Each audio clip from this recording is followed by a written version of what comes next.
सामान्याच्या अन्यायावर नेहमी लक्ष देवळा न्यूजवर पहा फक्त.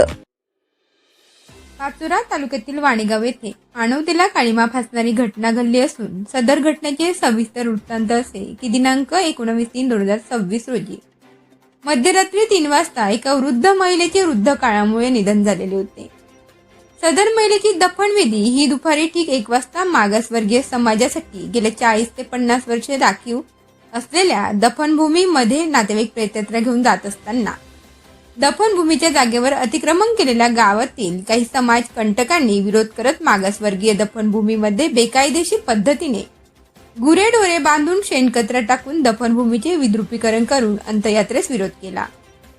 त्याचप्रमाणे खोदकामासाठी आलेल्या जेसीबी परतून लावला असून हा धक्कादायक व संतापजनक प्रकार समता सैनिक दलाचे जिल्हाध्यक्ष किशोर डोंगरे यांना कळतात संबंधित घटनेची माहिती तत्काळ तहसीलदार विजय बनसोडे, बीडीओ सह जबाबदार ग्रामसेवक पोलीस पाटील यांना देत घटनास्थळी पोहोचले व परिस्थिती नियंत्रणात आणण्यासाठी पोलिसांना बोलवण्यात आले. मग दफनविधी करण्यात आली. सदर दफनविधीला मज्जाव करणाऱ्या समाजकंटकांवर अनुसूचित जाती जमाती प्रतिबंधक कायद्यान्वये गुन्हा दाखल करावा अशी मागणी रात्री उशिरा 9 वाजेपर्यंत पिंपळगाव पोलीस स्टेशनला निवेदन देऊन करण्यात आली.